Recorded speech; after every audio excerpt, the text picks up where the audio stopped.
The year is 1865 and the air in Philadelphia reeks of coal dust and despair. Inside the crumbling walls of the Kirkbride Asylum, a young woman sits in a shadowed cell, her fingers tracing invisible patterns on the cold stone floor. Her name is Eliza Marrow, and she whispers names, 13 of them, each one a life that will soon be snuffed out. Her voice is soft, almost melodic, but the orderlies who overhear her tremble. They don't know why her predictions are always right, or how she knows the exact hour each patient will die. But one thing is certain, every name she speaks meets a gruesome end, and no one can stop it. Picture this. A flickering gas lamp casts jagged shadows across the asylum's corridor as Eliza's latest prophecy echoes through the ward. "Dr. Samuel Hargrove," she murmurs, her eyes glassy, unseeing. Tomorrow, at the stroke of midnight, his heart will stop in the East Wing. The next night, Hargrove, a skeptic who laughed off her words, is found lifeless, his face frozen in a scream, clutching a scalpel he never used. No wounds, no poison, just a body that refused to live a second longer. 12 others have fallen before him, each death more inexplicable than the last. And Eliza? She just smiles, as if she's reading a book no one else can see. What kind of mind could foresee death with such precision? Was Eliza a prophet, a curse, or something far darker? The truth lies buried in the asylum's records, in the whispers of terrified nurses, and in the chilling question no one dared ask. What if Eliza wasn't just predicting these deaths, but orchestrating them? This is no ordinary tale of madness. It's a descent into a labyrinth of the human psyche, where genius and horror collide, and where the line between victim and monster blurs into shadow. This story will grip you, unsettle you, and make you question the fragility of the mind. How could a woman locked in a cell know the fates of others? What drove her to speak these names, and why did death obey her? Stay with us until the end, because the truth about Eliza Marrow will unravel everything you thought you knew about sanity, fate, and the darkness that lives inside us all. If you're ready to dive into this chilling mystery, hit that like button to help others uncover the secrets of the Macabre Asylum. In the comments, leave the phrase, "I'm ready to discover the truth about Eliza Marrow." By doing so, you're joining a community of truth seekers who dare to face the inexplicable. Thank you for being here, for daring to look into the abyss with us. Prepare yourself, because what comes next contains a key revelation that will forever change the way you see the human mind. The Kirkbride Asylum loomed over Philadelphia like a forgotten relic, its Gothic spires clawing at the gray sky of 1865. Inside, the air was thick with the stench of unwashed bodies and the faint metallic tang of blood. The asylum wasn't just a hospital. It was a purgatory where the mad were left to rot, their screams muffled by stone walls.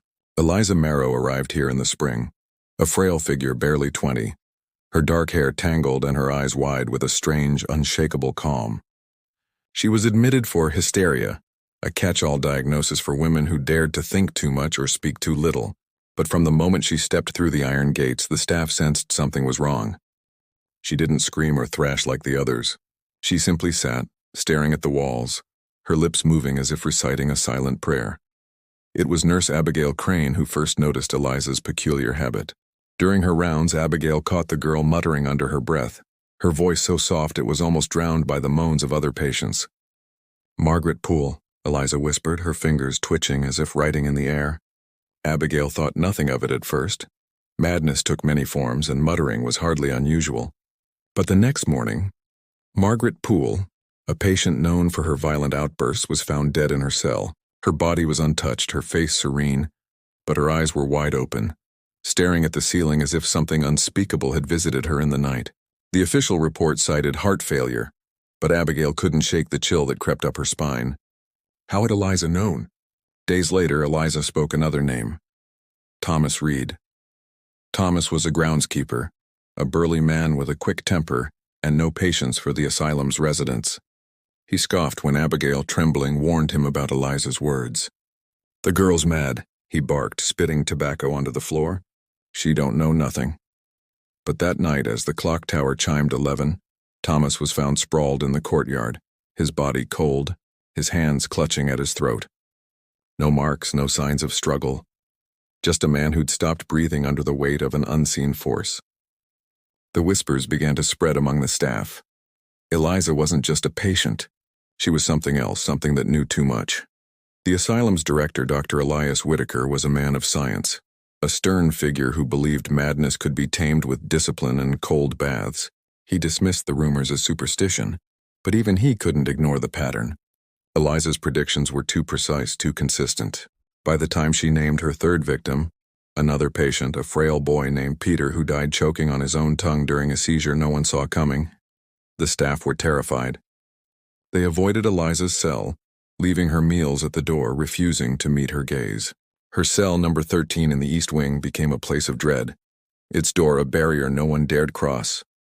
Yet Eliza remained untouched by the chaos she'd sown.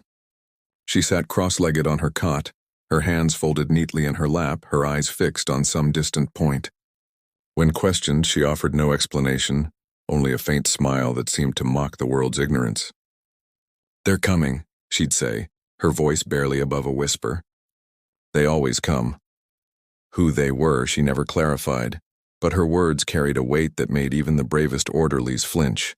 Was she speaking of spirits, demons, or something born of her own fractured mind? No one could agree, but the question gnawed at them all.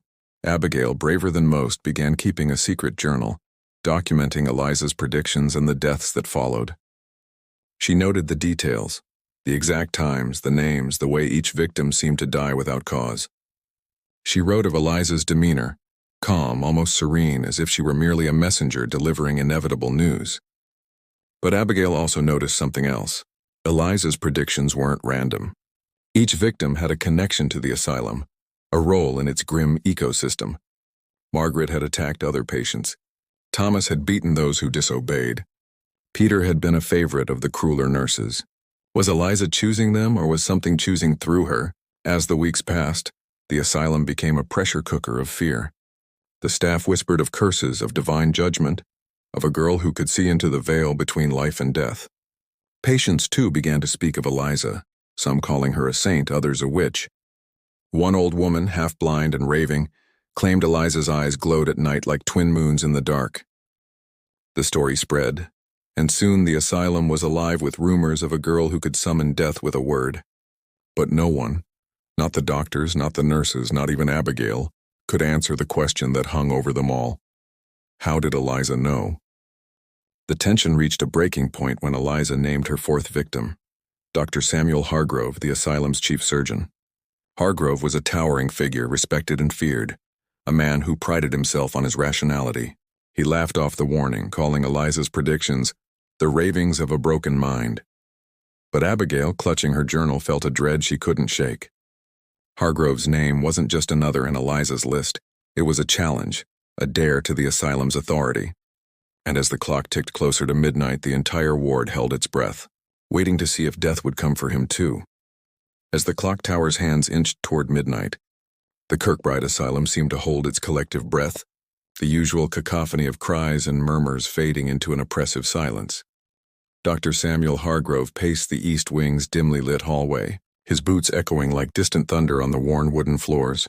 He was a man of imposing stature, with a thick beard streaked in gray and eyes that pierced like surgical blades.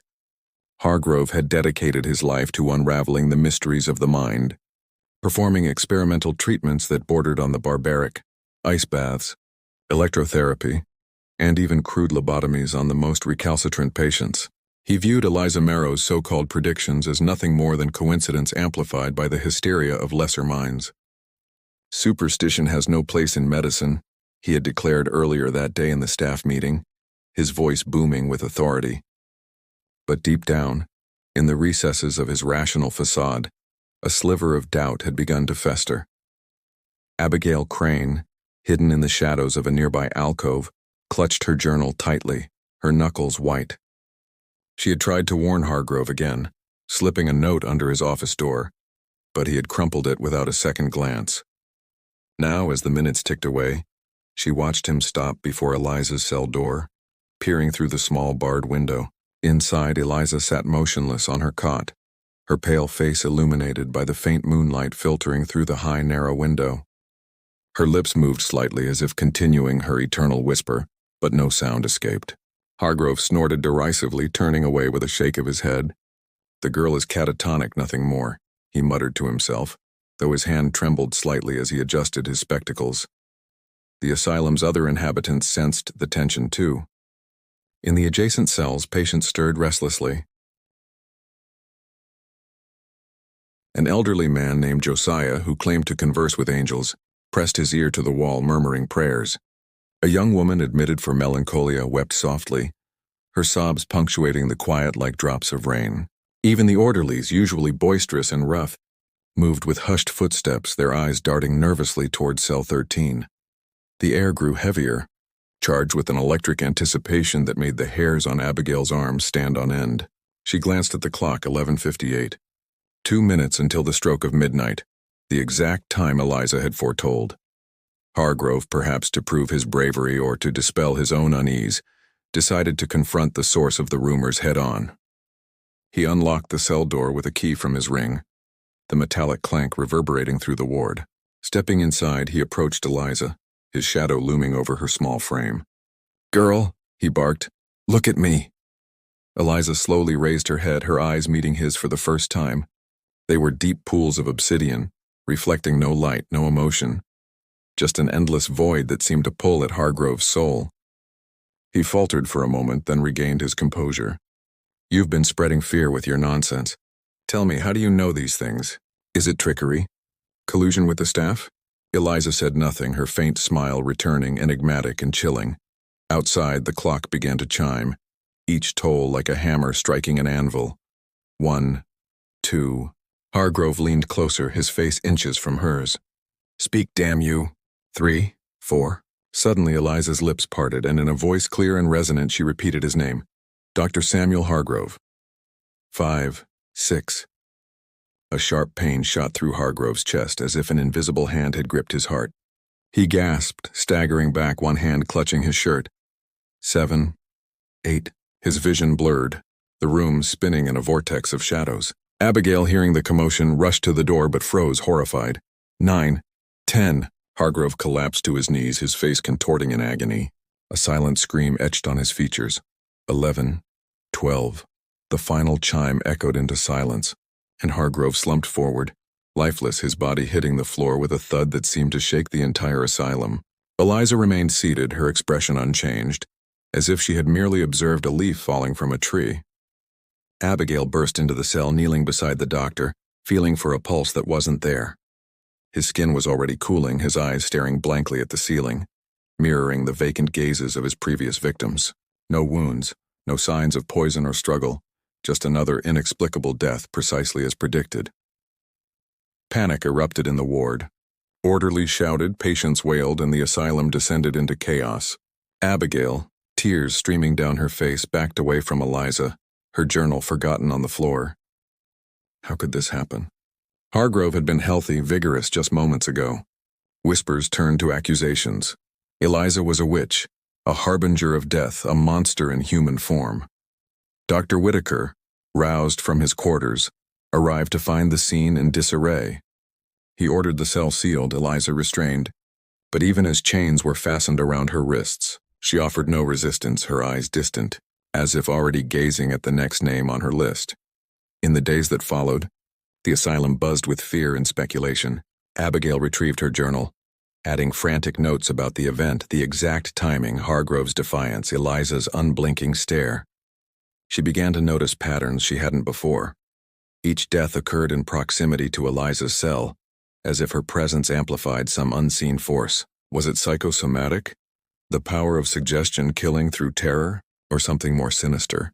A psychic ability that bent reality to her will? Whitaker, shaken but determined, called for an investigation, summoning experts from Philadelphia's medical community. But deep down, everyone knew the truth. Eliza's predictions weren't stopping. 5 names had been spoken. 8 more lingered in the air like unspoken curses. As the staff grappled with the aftermath, cleaning Hargrove's body and preparing for burial, Eliza sat in her chains, humming a soft, eerie tune that drifted through the bars. It was a melody no one recognized, yet it evoked a primal dread, as if it were the soundtrack to impending doom. Abigail, unable to sleep, pondered the girl's origins. Who was Eliza Marrow, really?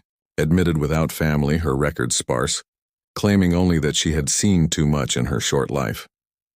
Rumors from the city spoke of a tragic past, a fire that claimed her parents, leaving her alone with visions that drove her to madness. But was it madness or a gift turned curse?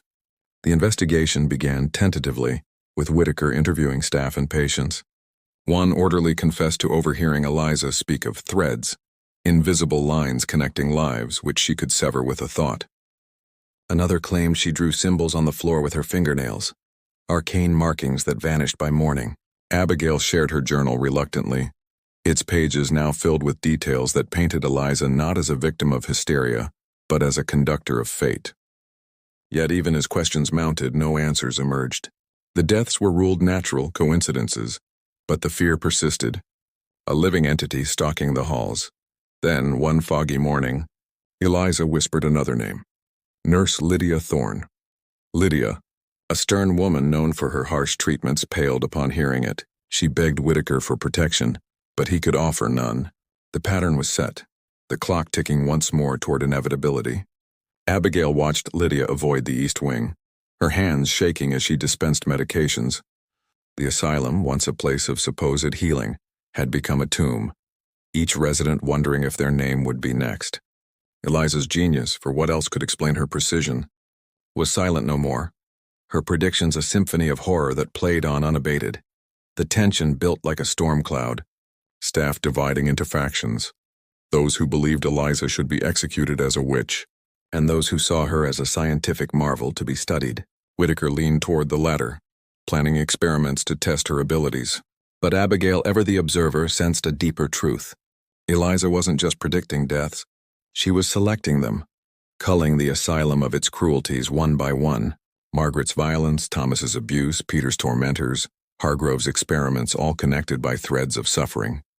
Was Eliza an avenger, her mind a weapon forged in pain? As Lydia's predicted hour approached, the ward fell silent again, echoes of Hargrove's fall fresh in memory. Would death claim her too, or could the cycle be broken? Abigail resolved to intervene, slipping into Eliza's cell under cover of night, desperate for answers. "Why her?" she whispered. Eliza turned, her eyes gleaming. "Because she must," came the reply, cryptic and final. The stage was set for another reckoning, the macabre dance continuing in the shadows of the asylum. The fog clung to the asylum's grounds like a shroud, muffling the distant sounds of Philadelphia's bustling streets as midnight drew near once more. Nurse Lydia Thorne, her face etched with lines of exhaustion and terror, paced the dimly lit nurse's station, her hands wringing a damp handkerchief. She had always been a pillar of stern efficiency, administering punishments and medications with equal detachment, but now her composure cracked like brittle ice. Eliza's prediction hung over her like a guillotine blade, the words Nurse Lydia Thorne echoing in her mind, foretelling her demise at the witching hour.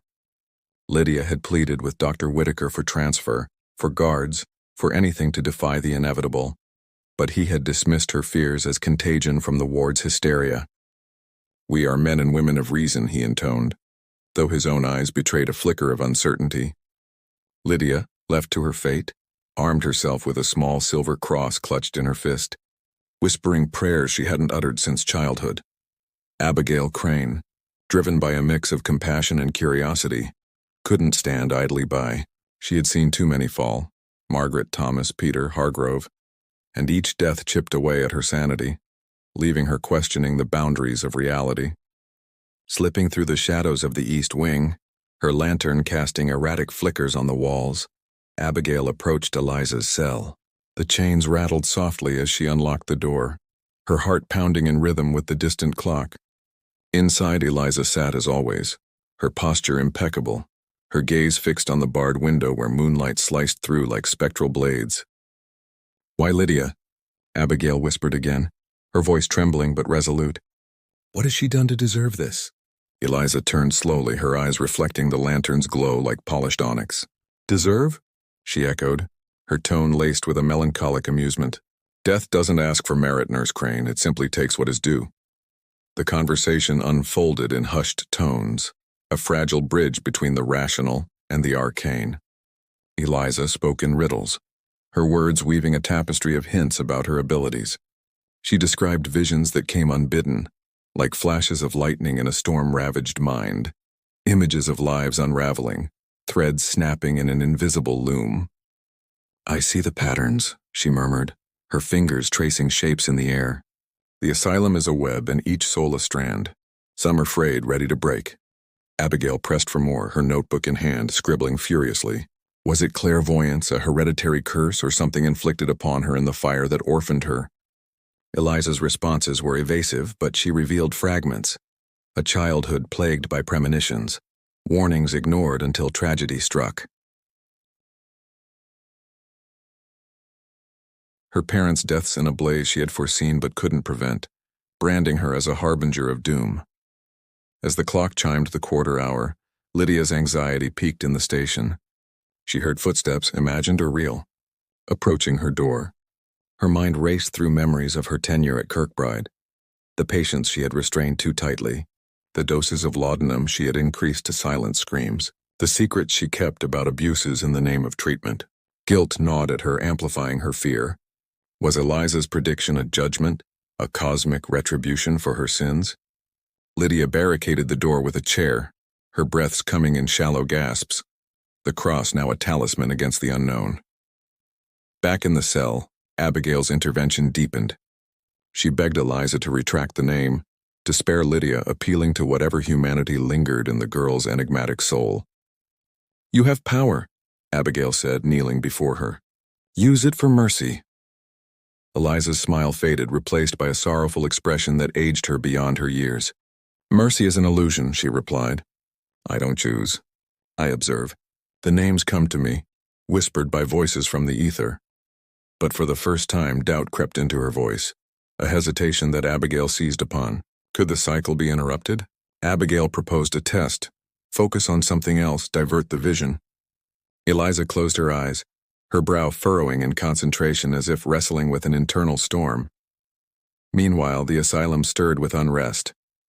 Orderlies patrolled the halls, their lanterns swinging like pendulums, casting long shadows that danced mockingly. Patients, sensing the charged atmosphere, banged on their doors or muttered incantations. Josiah, the angel whisperer, proclaimed from his cell that the seer tests the veil tonight, his words carrying an prophetic weight. Dr. Whitaker, unable to sleep, reviewed patient files in his office, his pipe smoke curling like ghosts. He pondered Eliza's case, genius or delusion. Her predictions defied statistics, each death aligning perfectly with her utterances. He sketched diagrams of neural pathways, hypothesizing a heightened perceptual ability, perhaps synesthesia amplified by trauma. But science offered no solace against the primal fear gripping his institution. As the hour neared, Lydia collapsed into a chair, her body racked with sobs. Visions of her own end plagued her. Suffocation, a sudden seizure, an unseen hand squeezing her life away. She regretted her harshness, vowing silently to change if spared. In Eliza's cell, the air grew thick, oppressive, as if the room itself held its breath. Abigail watched Eliza intently, noting beads of sweat on her forehead, her chains clinking with subtle tremors. It's coming, Eliza gasped suddenly, her eyes snapping open. The thread tightens. Abigail's heart sank. Intervention seemed futile against such inexorable force. The clock began its ominous toll. 1, 2. Lydia clutched her chest, a phantom pain blooming. 3, 4. In the cell, Eliza murmured incantations, attempting to redirect the vision. 5, 6. Abigail prayed silently, her faith rekindled in desperation. 7, 8. Lydia's door rattled, but it was only the wind, or was it? 9, 10. Eliza cried out, a sharp pain sound that echoed through the ward. 11, 12. Silence descended, broken only by distant thunder. Lydia waited, breath held for the end that didn't come. Minutes passed, then an hour. She was alive. Elation mixed with confusion. Had the prediction failed? Abigail, hearing no screams, rushed to check on Lydia, finding her trembling but unharmed. It's over, Lydia whispered, tears streaming. She was wrong, but Abigail knew better. Returning to Eliza, she found the girl slumped, exhausted, a faint smile on her lips. Not wrong, Eliza said weakly. Redirected. The asylum awoke to a new dawn, buzzing with the news. Lydia lived. Whispers of a broken curse spread, morale flickering back to life. Whitaker seized the opportunity, ordering Eliza isolated for study, believing her abilities malleable. Abigail updated her journal with this pivotal event, the first deflection, a crack in the facade of inevitability. But joy was short-lived. That afternoon, Eliza whispered a new name. Orderly Jacob Mills. Jacob, a kind soul who had shown Eliza rare compassion, paled upon hearing it. Why him, Abigail wondered. Was the redirection a trade one life for another? The intervention's shadow lengthened, revealing layers to Eliza's gift. It wasn't omnipotent. Will could influence it, but at what cost? Staff debated. Was Eliza controlling death, or was death controlling her? Patients idolized her more, some slipping notes under her door begging for prophecies or protections. Josiah claimed the angels rejoiced at the veil's testing. Whitaker planned hypnosis sessions, eager to probe her subconscious. Abigail, now Eliza's reluctant confidant, visited daily, piecing together her past. Eliza spoke of a lineage of seers, women burned as witches in old Europe, her mother fleeing to America only to meet flame again. The sight is a burden, Eliza confessed. It shows what must be, but sometimes, what could be. Abigail sensed empathy in her, a desire to alter fates, but each attempt drained her, leaving her weaker. As Jacob's hour approached, tension rebuilt. He barricaded himself, surrounded by friends, defying the prediction collectively. Abigail urged Eliza to redirect again, but the girl hesitated. Each change phrased my own thread, she warned. The clock ticked, the ward silent, awaiting outcome. Would intervention prevail or reclaim its toll? In this macabre ballet, the asylum transformed, its inhabitants bound by fear and fascination. Eliza, the silent genius, held the strings, her predictions a mirror to hidden sins. Lydia's survival sparked hope, but Jacob's naming doused it, suggesting balance in death's ledger. Abigail pondered.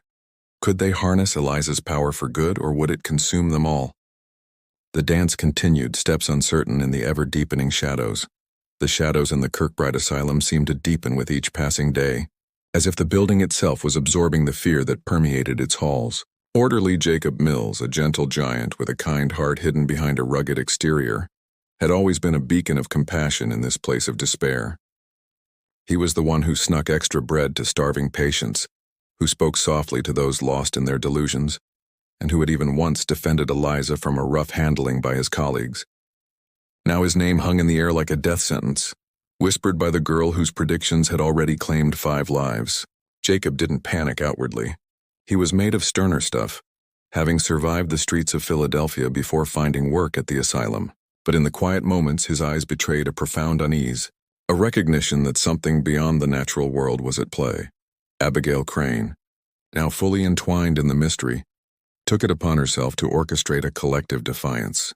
She gathered a small group of trusted staff, Lydia Thorne, still shaken from her brush with fate, Dr. Whitaker, whose scientific curiosity outweighed his skepticism, and a few orderlies who had witnessed the deaths firsthand. They met in the asylum's dusty library, surrounded by shelves of forgotten medical tomes, the air thick with the scent of aged paper and mildew.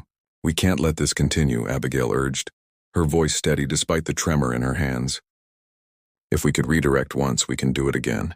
Jacob's life depends on it." Whitaker nodded, his pipe clenched between his teeth, sketching plans on a yellowed notepad.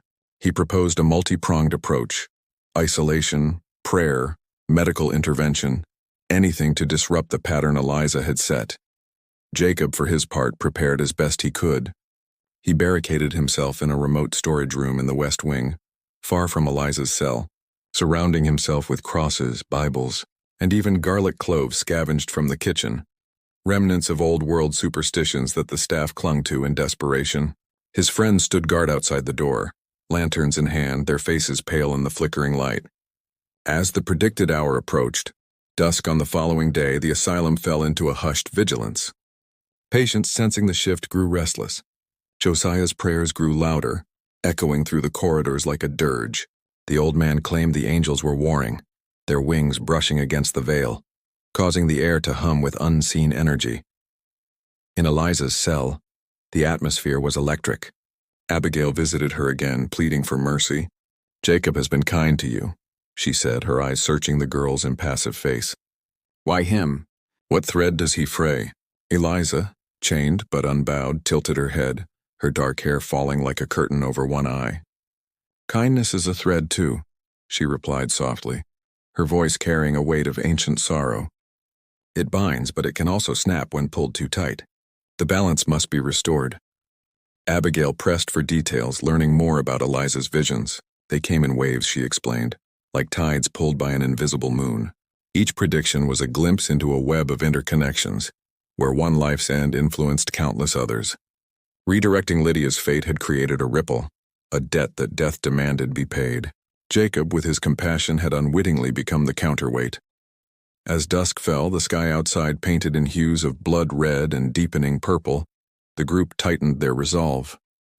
Whitaker administered a sedative to Eliza, hoping to dull her mind and sever the connection.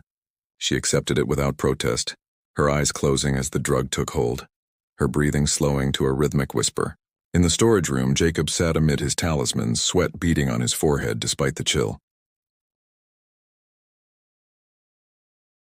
His guards paced, whispering encouragements, their ears strained for any unusual sound. The clock in the main hall ticked relentlessly, each second a step closer to the appointed time.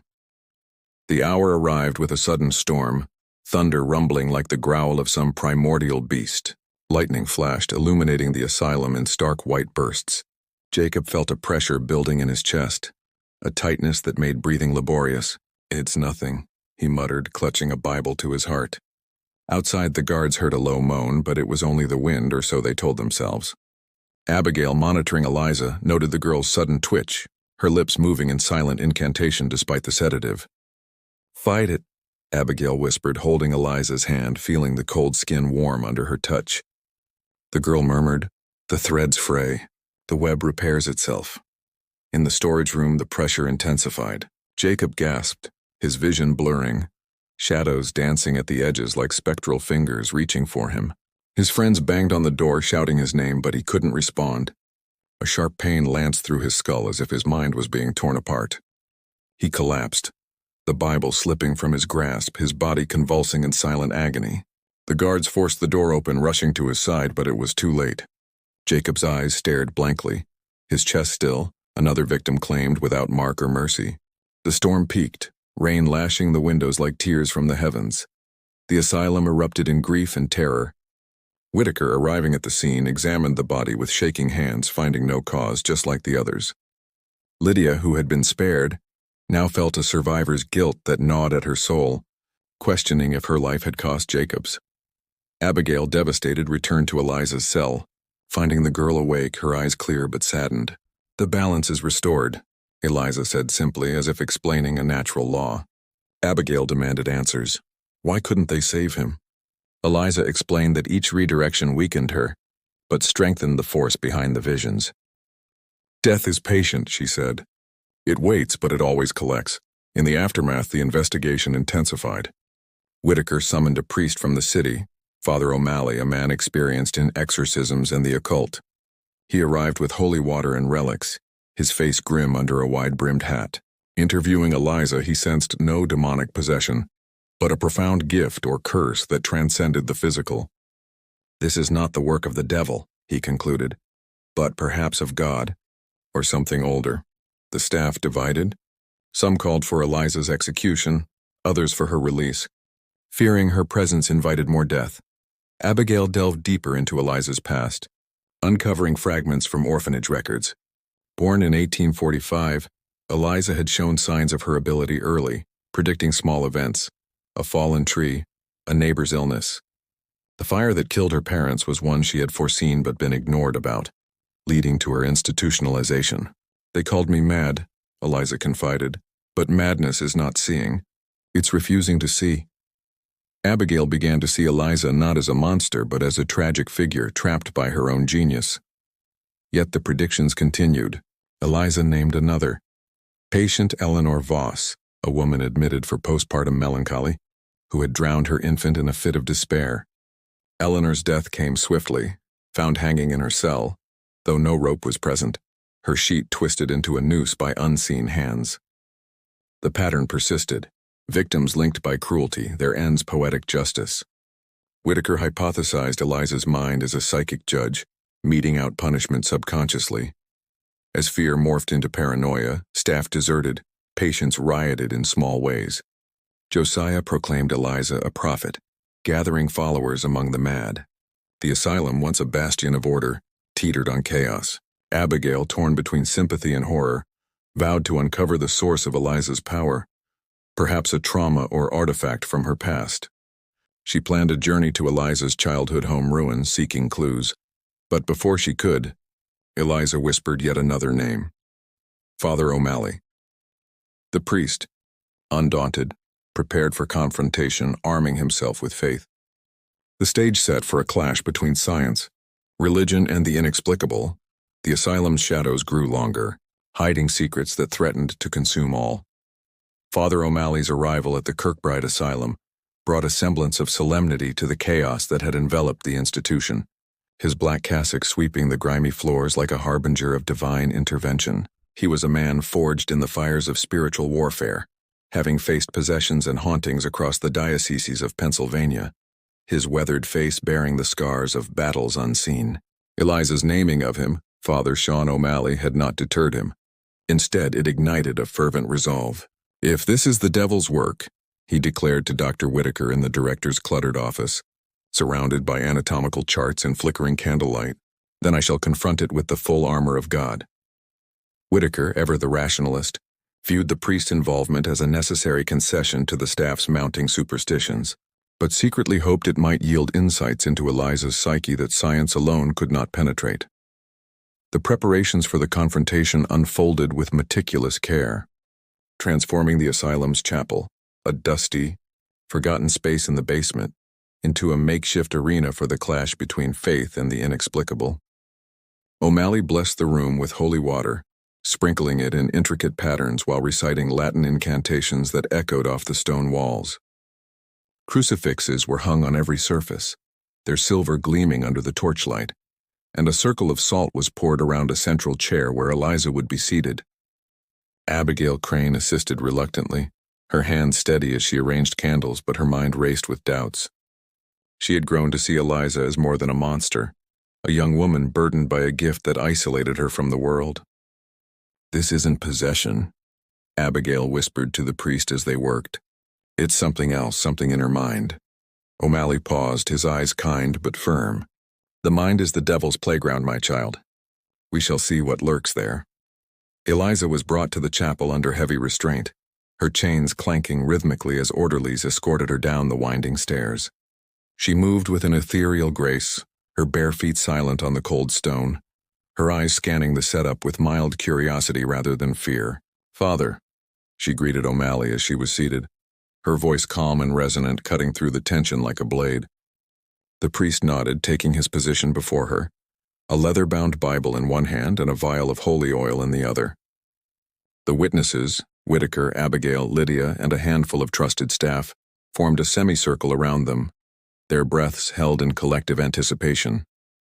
The air grew heavy, scented with incense and the faint metallic tang of fear. The ritual began at the stroke of midnight, the predicted hour of O'Malley's demise, the asylum's clock tower tolling ominously above. O'Malley intoned the rite of exorcism, his voice booming in Latin. "Exorcizo te omnis spiritus immunde." Eliza sat unmoving, her gaze locked on the priest's, a faint smile playing on her lips. As the words flowed, the chapel seemed to respond. The candles flickered erratically, shadows lengthening and twisting as if alive. Whitaker dismissed it as drafts from the old vents. But Abigail felt a chill that seeped into her bones, unrelated to the temperature. O'Malley pressed on, anointing Eliza's forehead with oil, commanding any entity within her to reveal itself. "In nomine Patris et Filii et Spiritus Sancti," he proclaimed, his hand steady. Eliza's response was not the thrashing or screaming of a possessed soul. Instead, she spoke in a voice layered with echoes as if multiple whispers converged. "You seek demons, Father, but find only echoes of the past." Her words halted the ritual momentarily, O'Malley's brow furrowing. He demanded the name of the spirit, but Eliza laughed softly, a sound like wind through dead leaves. "No spirit, only sight. I see your thread, Father. Frayed by doubt, weakened by secrets." The priest faltered, his face paling. Whispers among the witnesses grew. What secrets did Eliza know? O'Malley recovered, sprinkling holy water, but Eliza remained serene, droplets beating on her skin like dew. As the hour progressed, tension mounted. O'Malley felt a subtle pressure building behind his eyes, a migraine-like ache that intensified with each incantation. He pushed through, reciting psalms, but Eliza countered with revelations. "You lost your faith in Dublin, Father, when the child died under your watch. You blamed the devil, but it was your hand that hesitated." O'Malley's eyes widened. How could she know of that long-buried incident? A failed exorcism that haunted his nights. The room grew colder, breaths visible in the air, candles extinguishing one by one until only a few remained. Abigail stepped forward, concerned, but Whitaker held her back. Fascinated by the unfolding drama, Eliza's predictions had always been precise, but this confrontation revealed a new facet, her ability to peer into minds, extracting hidden truths like a surgeon with a scalpel. "Your death comes not from me," she continued, "but from the weight of your own guilt." O'Malley clutched his chest, the ache spreading, his vision blurring. He collapsed to one knee, gasping, the Bible slipping from his grasp. The witnesses rushed forward, Lydia checking his pulse, Abigail calling for medical aid. But Eliza remained seated, her expression sorrowful. "The thread snaps," she murmured.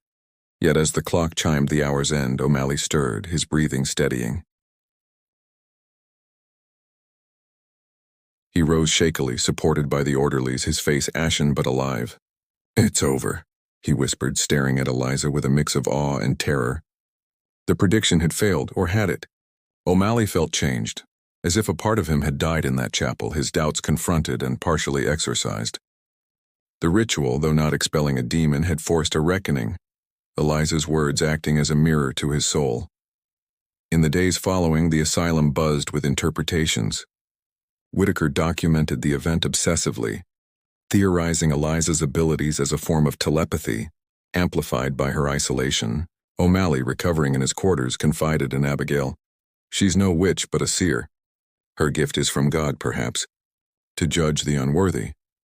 He decided to stay, offering spiritual counsel, believing he could guide Eliza's power toward redemption. Abigail, delving further, uncovered more about Eliza's lineage through letters from distant relatives. Her grandmother had been a reputed clairvoyant in Ireland, burned at the stake during famines, her abilities passed down like a cursed heirloom. Eliza confessed during a private visit. "The sight shows me sins, Father." Yours was hesitation. It demanded atonement. O'Malley nodded, finding peace in the revelation. But peace was fleeting. Eliza named another Dr. Elias Whitaker. The director, shocked, saw it as a direct challenge to his authority. He accelerated his experiments, subjecting Eliza to hypnosis and sensory deprivation, desperate to control or suppress her gift. Under trance, Eliza revealed visions of the asylum's dark history, abuses, hidden graves in the grounds, secrets buried with the dead. The staff fractured further. Some, inspired by O'Malley, viewed Eliza as a saint. Others, fearing Whitaker's wrath, plotted her transfer or worse. Josiah's cult grew, patients chanting her name in the night. Abigail, caught in the middle, smuggled notes to Eliza, forming a bond that blurred lines between caregiver and confidant. As Whitaker's predicted hour loomed, he isolated himself in his office, surrounded by scientific instruments, defying the supernatural with reason. But doubts crept in, memories of his own cruelties, experiments that maimed more than healed. The asylum, a powder keg, awaited the spark. Eliza's silent genius orchestrating, a symphony of revelations that threatened to unravel. Everything, Dr. Elias Whitaker's office in the Kirkbride Asylum was a sanctuary of rationality amid the encroaching madness, its walls lined with leather-bound volumes on phrenology, neurology, and the emerging field of psychology. The room smelled of tobacco and polished wood, a stark contrast to the fetid wards below. Whitaker, a man in his 50s with a neatly trimmed mustache and wire-rimmed glasses, paced before his desk, his mind a whirlwind of calculations and hypotheses. Eliza Marrow's prediction of his own death, Dr. Elias Whitaker at the dawn's first light, had pierced his armor of skepticism, transforming intellectual curiosity into personal stakes. He refused to succumb to fear. Instead, he would confront the enigma head-on, using the tools of science to dissect her abilities. "If her mind holds the key," he muttered to his reflection in the window overlooking the fog-shrouded grounds, Then I shall unlock it. The decision to hypnotize Eliza came swiftly. Inspired by recent lectures on mesmerism he had attended in Philadelphia. Hypnosis, he believed, could peel back the layers of her subconscious, revealing whether her prediction stemmed from delusion, deception, or some anomalous faculty. He enlisted Father O'Malley and Abigail Crane as witnesses, their presence a blend of spiritual oversight and practical assistance. The session was scheduled for the eve before his predicted demise, in a secluded treatment room equipped with restraints, a pendulum clock, and a leather couch. As the sun dipped below the horizon, casting elongated shadows through the barred windows, Eliza was led in, her chains removed under watchful eyes. She complied without protest, lying on the couch with an air of quiet resignation, her eyes reflecting the candle flames like distant stars. Whitaker began the induction with a calm, authoritative voice swinging a gold pocket watch before her gaze. "Focus on the watch, Eliza. Let your eyelids grow heavy, your body relax." Her breathing slowed, her limbs going limp as she slipped into a trance state remarkably quickly, as if her mind was accustomed to traversing altered realms. O'Malley crossed himself, murmuring a prayer, while Abigail noted every detail in her journal, the subtle twitch of Eliza's fingers, the rhythmic rise and fall of her chest. Once entranced, Whitaker probed gently. "Eliza, tell me about your visions." "Where do they come from?" Her voice, distant and ethereal, responded, "From the web. The infinite web that connects all souls. I see the knots, the breaks, the inevitable unravelings. The revelations poured forth like a dammed river unleashed." Eliza described a childhood marked by isolation, her first premonition at age 7, a neighbor's fall from a horse, foreseen in a dream and fulfilled the next day. Her parents, devout Quakers, had dismissed it as fancy until the fire. "I saw the flames consuming our home, heard their screams, but they wouldn't listen. The web showed me, but I couldn't save them." Whitaker pressed deeper, asking about the asylum deaths. "They are not my doing," she insisted, her brow furrowing. "I am merely the messenger. The web decrees, and I voice the decrees." Margaret's violence knotted her thread. Thomas's cruelty frayed his. Hargrove's experiments severed others. Balance demands restitution. O'Malley interjected softly. "Is this web God's will?" Eliza's reply chilled the room. "Older than God, Father. It is the fabric of fate woven by time itself." As the hypnosis deepened, Eliza's descriptions grew vivid, painting pictures of an otherworldly lattice, shimmering with lifelines that intersected in complex patterns. She spoke of influencing the web, redirecting threads at great personal cost, as with Lydia's survival, which required sacrificing another's equilibrium. "Each alteration drains me," she confessed, pulling at my own strand. Whitaker, exhilarated by the insights, sketched diagrams frantically, hypothesizing a collective unconscious where Eliza's mind tapped into probabilistic futures. But hubris led him to push further. "Can you see my thread, Eliza?" "Why me?" Her voice dropped to a whisper. "Your experiments, Doctor. The lobotomies, the shocks. You sever threads prematurely, creating voids that must be filled. Your dawn approaches to restore harmony." The room tensed as Eliza's trance intensified, her body arching slightly, eyes rolling back. She began reciting names not yet spoken, a litany of future victims. Matron Hester, Orderly Vance, Patient Silas. Each name sent shivers through the witnesses, implications rippling outward.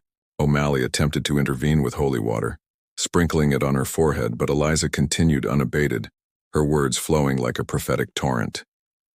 Abigail, alarmed, suggested ending the session, but Whitaker, mesmerized, commanded her to reveal more.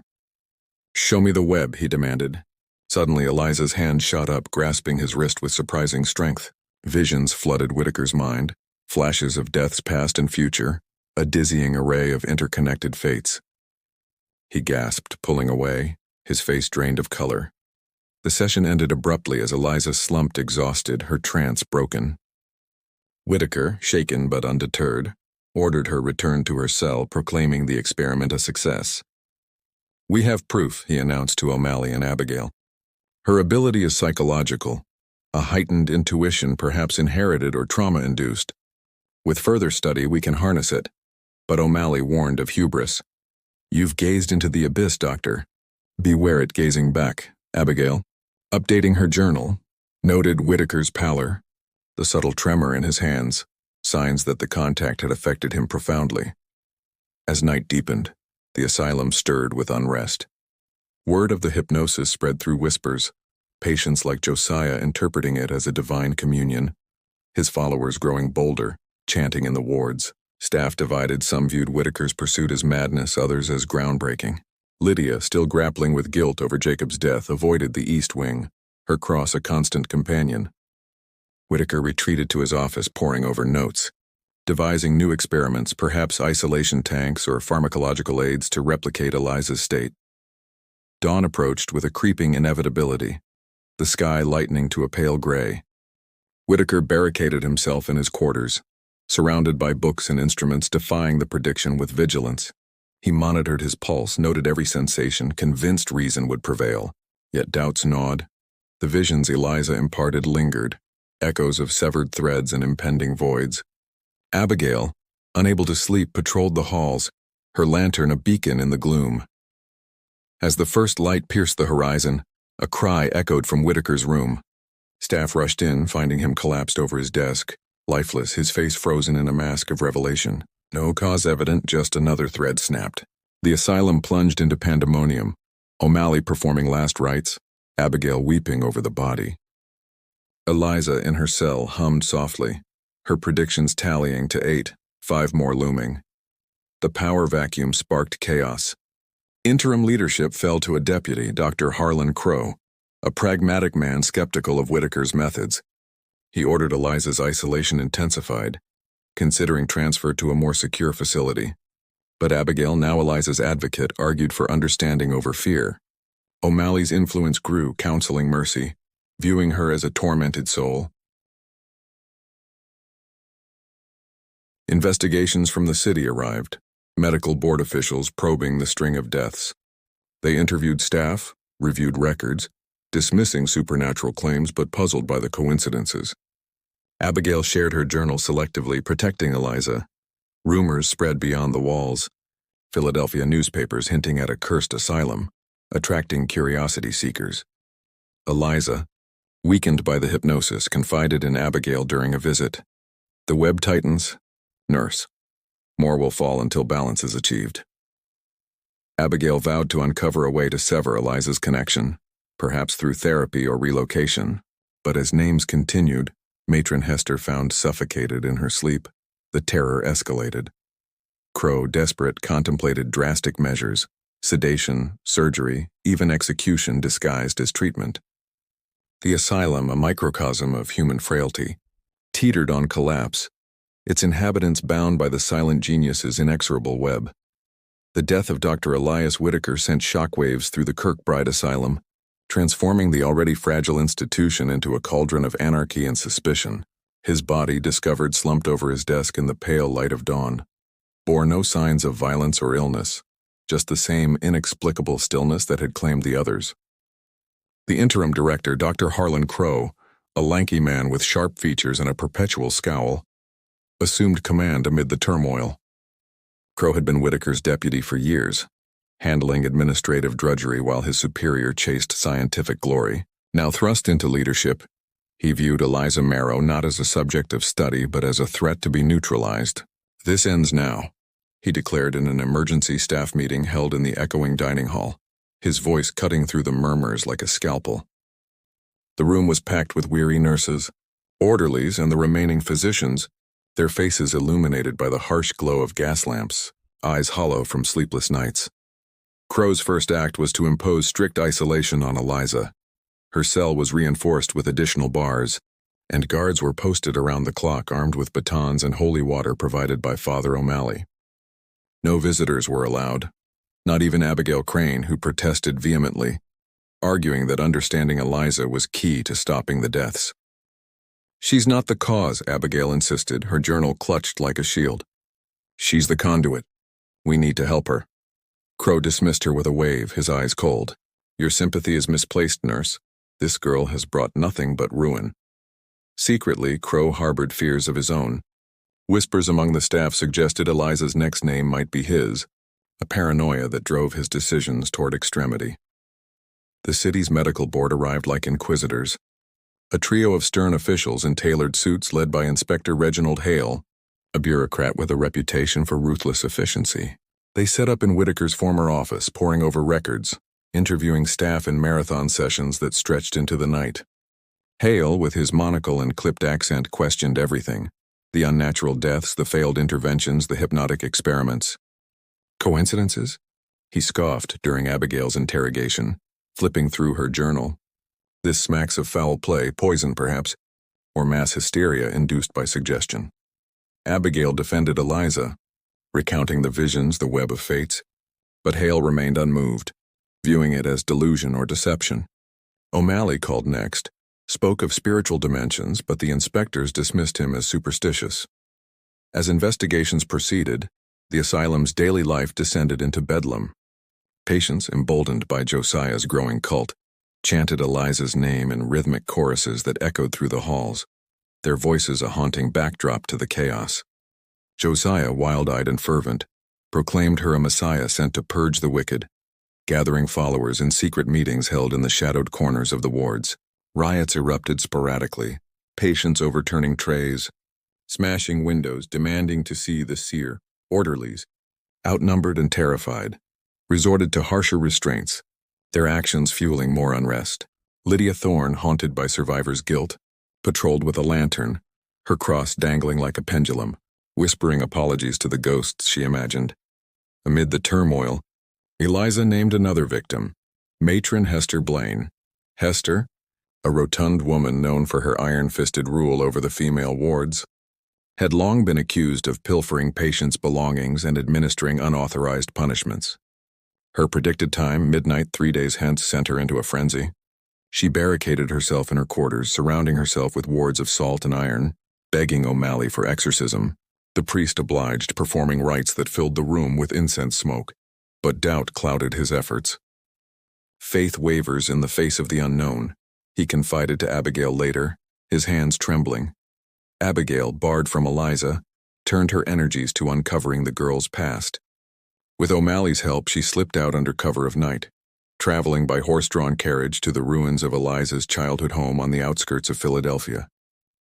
The site was a charred skeleton, overgrown with weeds and vines, the air still carrying a faint scent of smoke years after the blaze. Digging through the debris, Abigail found remnants, a scorched diary belonging to Eliza's mother, its pages brittle but legible. Entries spoke of a family curse, generations of women plagued by visions, driven mad or executed as witches. "The sight comes with the blood," one passage read. "It shows the end of things, but offers no escape." A hidden compartment yielded a small amulet, etched with arcane symbols, perhaps a talisman meant to suppress the gift.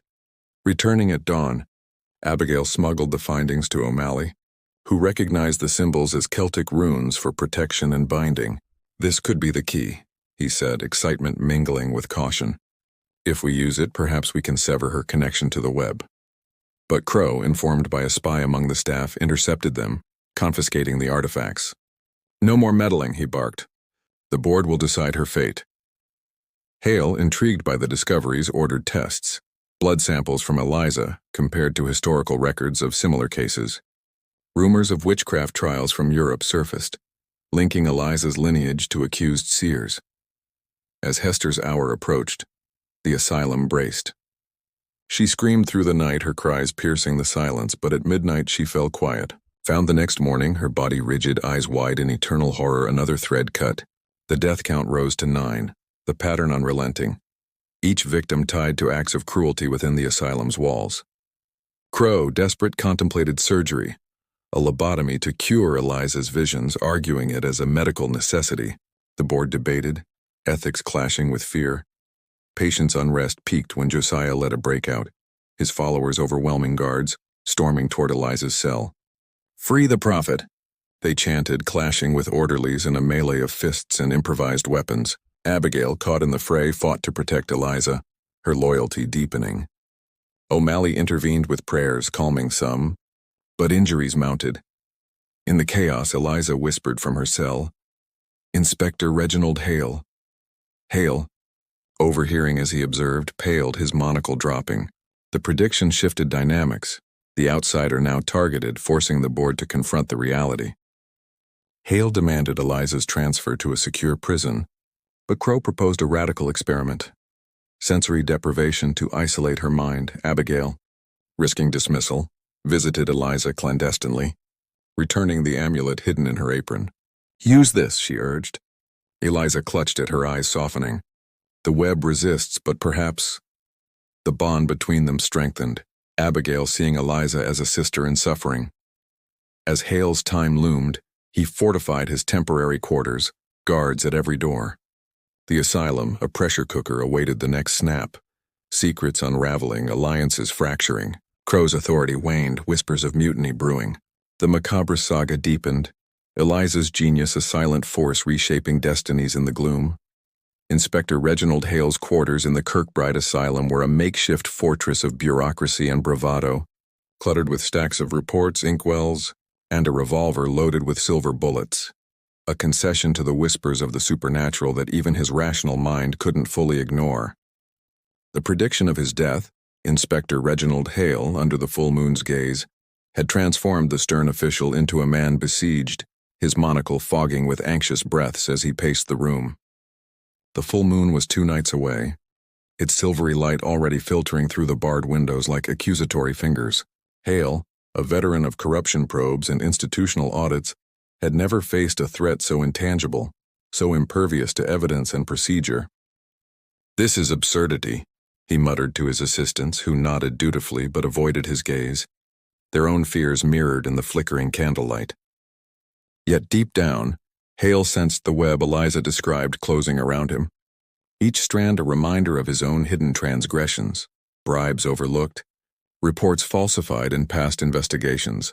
Dr. Harlan Crow, emboldened by the board's presence, pushed forward with his plan for sensory deprivation on Eliza, viewing it as a scientific siege against her abilities. The setup was assembled in a basement chamber, once used for hydrotherapy.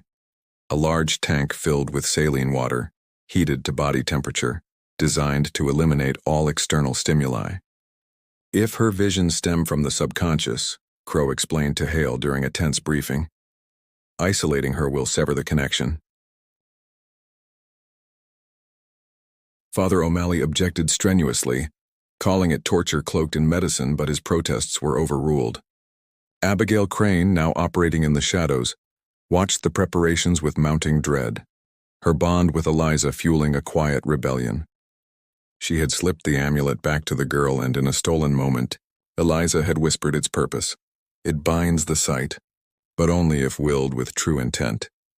The ritual, for that's what it became, blending science and mysticism, commenced at dusk. Eliza led to the tank in silence, her bare feet leaving faint imprints on the damp stone floor. She clutched the amulet tightly, its runes glowing faintly under the torchlight, a detail noticed only by Abigail, who lingered in the doorway. Crow directed the process with clinical detachment, helping Eliza into the tank, her body floating weightlessly as the lid closed, plunging her into utter darkness and silence.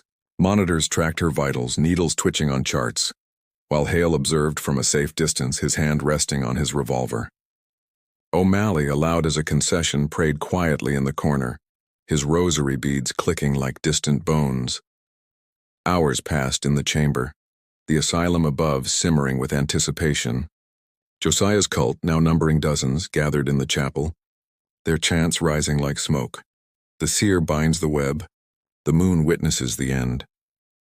Riots had subsided into an uneasy truce, patients and staff alike fixated on the basement events. Lydia Thorne, patrolling the wards, heard whispers of escape plans, loyalties shifting like sand. In the tank, Eliza's mind delved inward, the amulet's power amplifying her trance. Visions assaulted her, not just predictions, but the full tapestry of the web, threads intertwining in a cosmic dance. She saw Hale's past, a man who buried evidence of asylum abuses and other institutions profiting from silence. His thread, knotted with corruption, demanded severance. Abigail, unable to bear the weight, sneaked into the records room, poring over the confiscated diary and other artifacts. Entries revealed the amulet's history, a relic passed down from Eliza's ancestors, used to suppress visions during persecutions. "To bind is to suffer," one passage warned, "for the seer takes the pain of the unbound." Abigail realized the cost. Using it would redirect the death's burden onto Eliza herself, potentially shattering her mind. Rushing to the basement, she confronted Crow. "Stop this. It's killing her." But vitals showed stability, Crow dismissing her as hysterical. As the full moon crested, its light bathing the grounds in ethereal glow, Hale felt the onset, a subtle nausea, a tightening in his throat. He barricaded his door, assistant standing guard, but the sensation intensified. Visions flickering at his mind's edge, his own misdeeds replayed, judgments rendered. In the tank, Eliza convulsed subtly, the amulet channeling the energy, her will bending the web. She murmured inaudibly, redirecting the thread not to spare Hale but to expose him. Suddenly, Hale collapsed, clutching his head, screaming confessions. The bribes! The covered deaths, I knew. His assistants, horrified, restrained him as he raved. The prediction manifesting not as death but as madness, a psychic unraveling that stripped his sanity bare. The asylum erupted upon hearing Hale's cries. The board's authority crumbled, his revelations implicating them in broader scandals. Crow, panicked, ordered the tank opened, finding Eliza pale but conscious, the amulet warm in her grasp. "It's bound," she whispered, her voice frail. But the effort had cost her. Blood trickled from her nose, her eyes bloodshot. O'Malley helped her out, wrapping her in a blanket, sensing a shift. The prediction slowed, the web's grip loosening. In the aftermath, chaos reigned. Hale was carted away, babbling incoherently, his career destroyed. The board fled, leaving Crow in nominal control, but mutiny brewed. Josiah's followers stormed the basement, hailing Eliza as liberated, carrying her to the chapel amid cheers. Abigail protected her, noting the girl's weakening state. "The binding holds," Eliza confided, "but not forever. 3 more threads remain." The next name came softly, Orderly Vance Kerr. Vance, a brute known for assaults on patients, vanished that night, found dangling from the clock tower. Suicide or spectral push unclear. The count reached 10, the asylum's sins purging one by one. Crow, cornered, plotted Eliza's assassination, slipping poison into her food, but Lydia intercepted it, her guilt transforming to allegiance. Newspapers sensationalized the events, dubbing Kirkbride the Macabre Asylum, crowds gathering at the gates. Officials from the city arrived, demanding explanations, but records were in disarray. Abigail, with O'Malley's aid, documented everything, planning Eliza's escape to protect her. Eliza, recovering in the chapel under guard of devotees, revealed more. The web targeted the asylum's core corruptions. Her arrival no accident, but drawn by the imbalance. "Once balanced, the sight fades," she said. But doubts lingered. Would she survive the final bindings? As the moon waned, tension built toward the last predictions. Crow named next, Dr. Harlan Crow. He fortified his office, descending into paranoia, hallucinations plaguing him. The asylum, a living entity of dread, awaited resolution. Eliza's genius, the fulcrum of fate's scale. The Kirkbride Asylum stood on the brink of collapse, its Gothic facade a crumbling testament to the chaos within. Dr. Harlan Crow's prediction. Dr. Harlan Crow, when the stars aligned at midnight, hung over the institution like a death knell, the final note in Eliza Marrow's grim symphony. Crow, once a figure of cold authority, had descended into paranoia.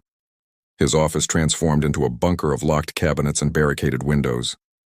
He paced incessantly, his gaunt face illuminated by a single candle, muttering calculations to outwit fate. His tenure had been marked by pragmatism, but also complicity, overlooking abuses, falsifying reports to keep the asylum funded, sins that now seemed to weave his thread into Eliza's web. The full moon had passed, but the stars, as Eliza foretold, would align in 2 nights, under a rare celestial convergence noted in almanacs as a harbinger of change. Abigail Crane, now a fugitive within the asylum's walls, operated in secrecy, her loyalty to Eliza outweighing her duty to the institution. She had become the girl's protector, smuggling food and water to the chapel where Eliza rested, guarded by Josiah's fervent followers. The cult had grown into a small army, patients and sympathetic orderlies united in reverence for the seer, their chants a low hum that reverberated through the stone corridors.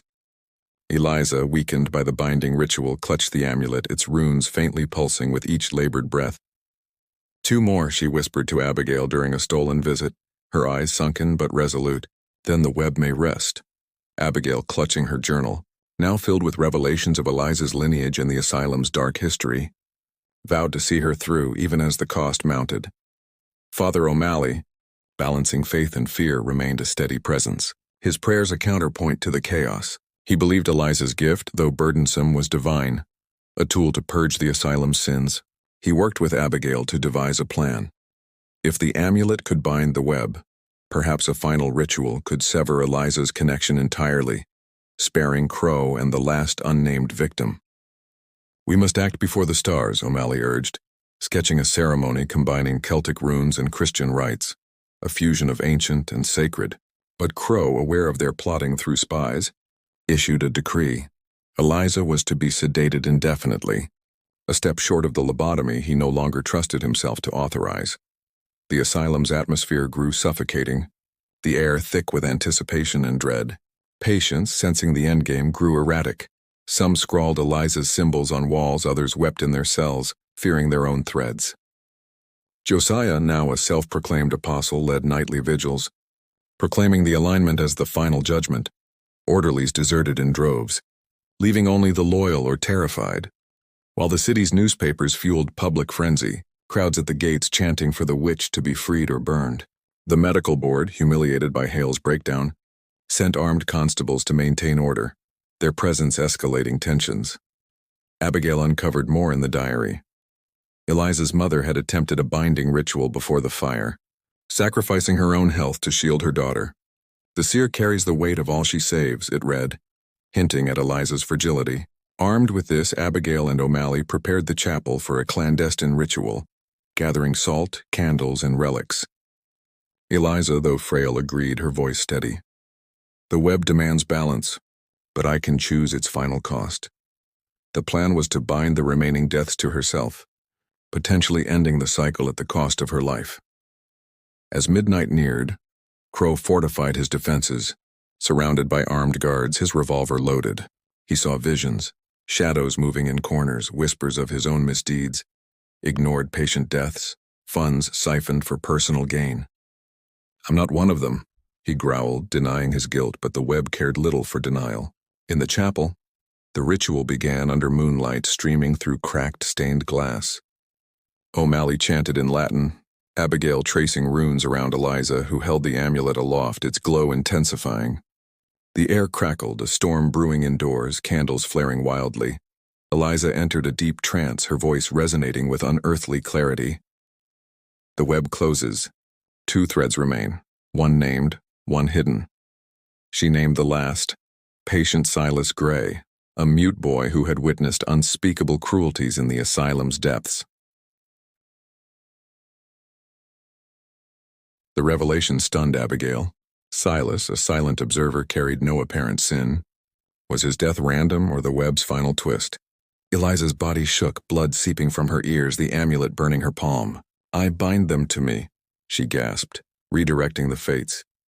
In Crow's office, the midnight hour struck. He felt a crushing weight, his vision darkening, but then relief. He lived, staggering to his feet, believing he'd escaped. But in the chapel, Eliza collapsed, her pulse faint. Abigail screamed, O'Malley praying fervently as they tried to revive her. Silas, in his cell, was found dead at the same moment, his face peaceful as if released. The count reached 11, but Eliza's sacrifice seemed to falter, the web's balance incomplete. Crow, emboldened, stormed the chapel with constables, arresting Josiah's followers, accusing Eliza of murder by suggestion. But her condition halted him. She was barely alive, the amulet fused to her skin. O'Malley declared a miracle, Abigail a tragedy. The constables, unnerved, hesitated to act, rumors of curses spreading. Abigail pieced together the truth. Silas's death was no accident. He had seen Crow's darkest secret, a patient killed to silence complaints buried in the grounds. The web targeted witnesses, perpetrators, a cleansing of the asylum's rot. But Eliza's binding had shifted the burden, endangering her life for the final thread. Crow's. As dawn broke, the asylum teetered. Crow's survival emboldened his tyranny, but cracks showed. Staff whispered of his guilt. Patients revered Eliza as a martyr. Abigail planned a final act. Expose Crow's crimes using Silas's testimony, recorded in fragments by a sympathetic orderly. O'Malley prepared to smuggle Eliza to safety, believing her survival key to ending the cycle. The star's alignment passed, but the web's final knot tightened. Eliza, semi-conscious, murmured, "One more." The true source. Abigail realized the last thread wasn't Crow, but the asylum itself, its legacy of cruelty. Could they dismantle it, or would Eliza's life be the price? The stage was set for a climactic unraveling. The silent genius's power poised to reshape or destroy all. The Kirkbride Asylum, battered by weeks of terror and upheaval, stood as a monument to human frailty, its stone walls absorbing the echoes of screams, prayers, and whispered prophecies. Dawn broke over Philadelphia, painting the sky in hues of ash and amber. But within the asylum, time seemed suspended, caught in the final throes of Eliza Marrow's enigmatic power. Her collapse in the chapel had left her teetering on the edge of life, her body frail, the amulet seared into her palm like a brand of her burden. Abigail Crane knelt beside her, tears staining her journal, now a chronicle of the asylum's descent into the macabre. Father O'Malley, his faith tested but unbroken, prayed over Eliza, his voice a steady anchor amid the storm. The prediction of Dr. Harlan Crow's death had failed, or so it seemed, but the naming of the final thread, the true source, hung unresolved, a riddle that threatened to consume them all. Abigail's realization that the asylum itself was the final thread shifted everything. The institution, built on decades of cruelty, neglect, and buried secrets, was the web's true target, a festering wound that Eliza's vision sought to purge.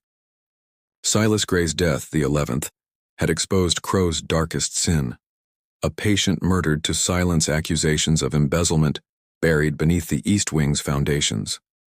Abigail, clutching fragments of Silas's testimony scrawled by a now-missing orderly, knew exposure was the only path to break the cycle. But Crow, emboldened by his survival, tightened his grip, declaring martial law within the asylum.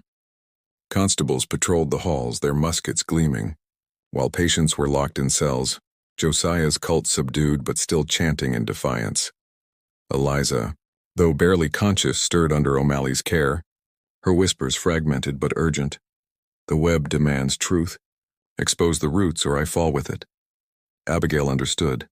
The final binding required unveiling the asylum's sins, not just Crow's, but the systemic horrors that had festered for generations. She and O'Malley devised a desperate plan: smuggle Eliza out and deliver her journal with Silas's testimony to a reformist journalist in Philadelphia. The city, already ablaze with rumors of the Macabre Asylum, was primed for scandal. But Crow's spies were everywhere and time was running out. Under cover of night, Abigail and O'Malley moved Eliza, disguised in a nurse's cloak, to a hidden passage beneath the chapel, once used to transport bodies discreetly. The air was damp, thick with the stench of mold and something fouler, perhaps the unmarked graves Eliza's visions had revealed. Eliza, supported by O'Malley, clutched the amulet, its glow faint but persistent. "The web sees," she murmured, her voice a thread of sound. "It will close with truth." As they navigated the tunnels, Abigail's lantern cast eerie shadows, illuminating crude etchings, runes like those on the amulet, carved by unknown hands. Were they remnants of past seers, or the asylum's own cursed foundation? Above, Crow sensed betrayal. His paranoia, fueled by hallucinations of accusing shadows, led him to interrogate staff brutally. Lydia Thorne, now an ally, misled him, claiming Abigail was tending patients. But a constable's discovery of the open passage sparked a manhunt. Crow, revolver in hand, descended with armed men, his face a mask of rage and fear. "She's poisoned this place," he shouted, his voice echoing in the stone corridors. The chase converged in the tunnels, a labyrinth where light and sound played tricks, amplifying dread. Abigail's group emerged near the ground's edge, a horse-drawn cart waiting, arranged by O'Malley's parish contacts. As they lifted Eliza in, constables burst from the tunnel, muskets raised. O'Malley stood firm, crucifix aloft, buying time with a shouted blessing. Shots rang out, grazing his shoulder, but Abigail drove the cart forward. Eliza slumped beside her.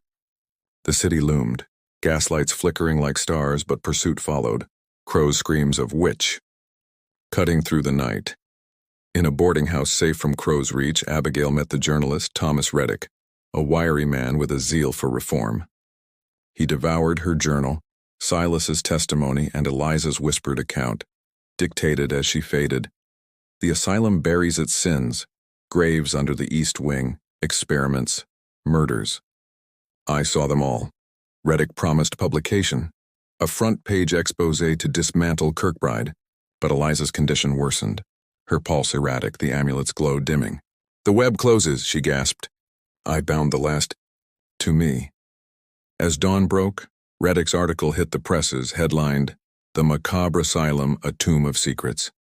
Philadelphia erupted, crowds storming Kirkbride's gates, demanding justice.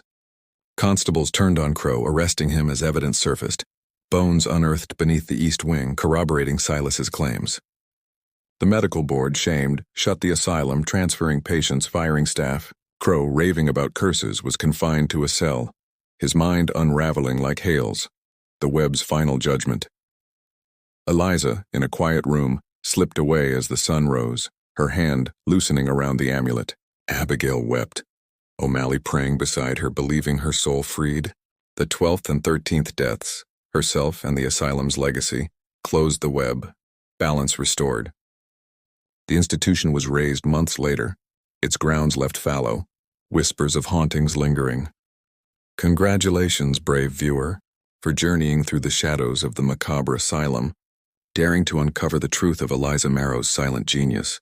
You've walked a path few would, peering into the abyss of the human mind and its darkest corners. Leave a comment below with, "This story changed how I see the fragile threads of fate," and join the ranks of truth seekers who unravel the inexplicable. Your words mark you as part of our community, bound by a shared quest for hidden truths. Share this video to expose the secrets no one dares tell, letting others feel the chill of Eliza's web. Subscribe, and let the metaphor of a looming storm compel you.